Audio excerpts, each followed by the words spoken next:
You got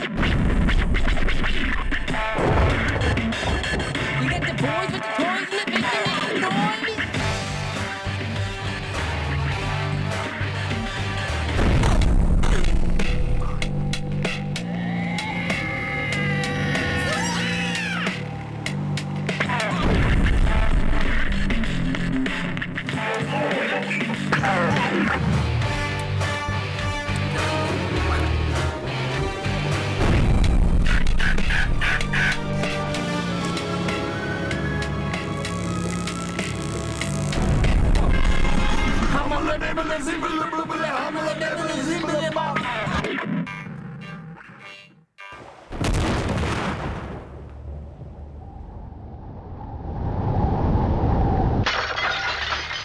Hello and welcome to Andy's Little Sci-Fi Horror Show. My name's Andy.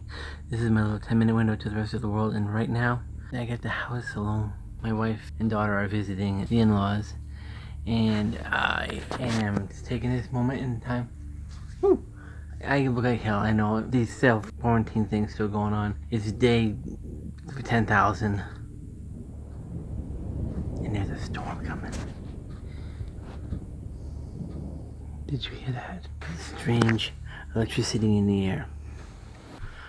Oh, things. Well, it's kind of happy. Looks kind of creepy.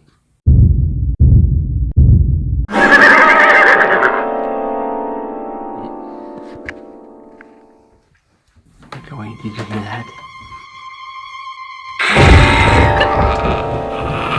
No, that's just the light. I'm being a jerk. There is indeed a thunderstorm coming, though. All right. I should find out what day this is. Okay. If this clock is accurate, and it's actually Monday, then that makes this day 88 of the self-isolation, quarantine, whatever you want to call it. I personally think it's further along than that. That 88 days doesn't sound right. Time for some me time. Okay, like I said, it is day 88 of the self-quarantine, and I have lost some weight. I know it doesn't look, I still look kind of round, but I'm all thinned out a little bit. That's one way Weight Watchers wasn't thinking about losing weight. There's more to quelling stress than yoga and meditation. In fact, eating the right foods can help keep you calm too.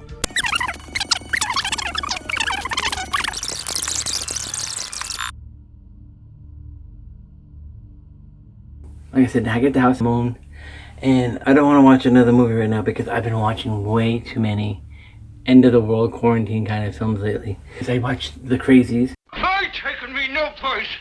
Oh man, this is easy. They started something they can't stop. The Crazies. We can make it. I know it. A lethal terror snowballs into hell. The Crazies. Rated R. The original and the remake. The entire Midwest under military quarantine. Are you okay? Oh, where's Dad?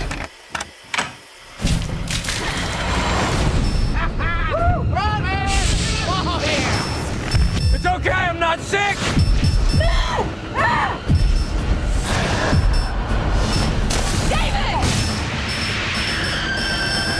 The Crazies. You know what? What? We're in trouble. Rated R. Starts February 26th.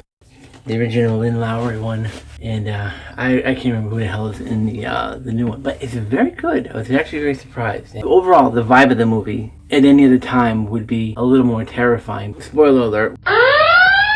When they're hiding in a car wash, and the helicopter blows up their car, I snapped. I started laughing. I was not expecting that. It was horrible.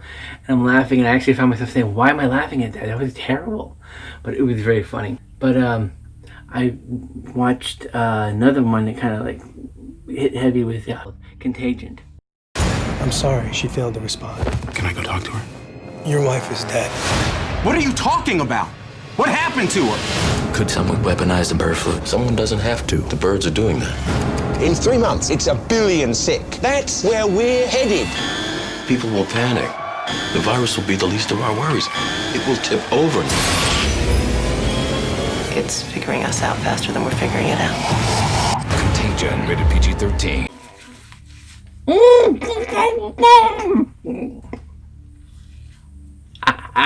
Contagion. Very freaky. Another film in my watching of the end of the world, I came across on YouTube a film I hadn't seen since I was living in Fitchburg way back in the day, like 10 years ago. And it's awesome. It's called This Is Not a Test. Car 2, code 1305. Proceed to point 7 at once. Roadblock. 1040. Emergency, code 1305. Establish roadblock, code 1305. All units, situation 1310. Situation 1310. This is not a test. It's from 1963, I believe. Wait a minute, I'm going to talk after this is done filming. This is not a test. This was more about the war, and I'm using you as a mirror.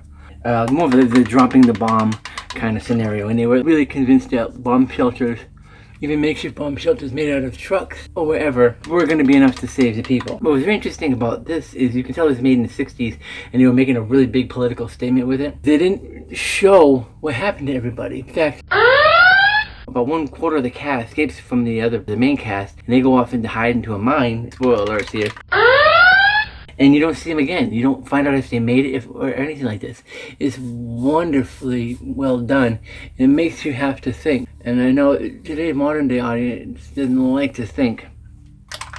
I think this one is something that if you are really stuck in a quarantine and looking for an interesting end of the world other than the quarantine kind of style or the Contagion kind of modern day stuff like this, this is not a test. It's a great film to check out. Another one I come across with a similar dark vibe to it is called The 27th Day. In just a few moments, these 5: American newspaperman, English bathing beauty, German scientist, Russian soldier, Chinese peasant girl, will be given the power to destroy every human being on Earth. What will they do? What will their governments force them to do? What would you do? Again, this is another classic one. I got hung up on some old black and white classic films, and I found this one. This is another one I haven't seen since the days I was in Fitchburg. That one is pretty cool. So I have to think, do I want to keep the goatee or do I want to shave clean? I'm going to shave clean.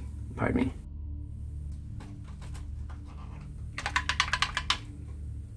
You know, kind of think about it, even in real life, within the movies, there's many ways the world actually would come to an end. In the 80s, there was stuff like the war games. Summer has its big hit. This time, it's War Games, and it's brilliant, says Joel Siegel of ABC TV. Roger Ebert calls it wonderful and gives it 4 stars. A high-powered thriller, says Newsweek magazine. And People magazine proclaims it as good as last summer's E.T. Don't miss the most exciting game on any screen. War Games, rated PG. Now playing at the Capitol, UA Sunrise, Sacramento Drive-In, and Sherwood in Stockton. Where pretty much computers were the catalyst. This is back in the days when people believed that computers could do anything. Shall we play a game? Again, today we realize they can do very little. Some severe Johnny Neutron stuff going on there. I just don't want to have to wear a hat. Keep the hair on my face. Alright. Now I have to go check on my video editing system downstairs and see that the new episode that I just finished editing gets uploaded to the internet for you guys to see it while I'm shooting this one right now down here in the bowels of Andyland. Oh, I think it's done. Wait a minute. Magic of it all. Back in the days when I was a kid, this is how you dealt with the overbearing threat of nuclear war.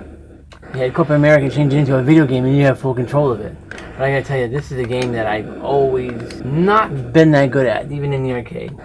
Imagine if it was like this in real life. I think cities would be worth more than $120 a piece, though. The day after the video game.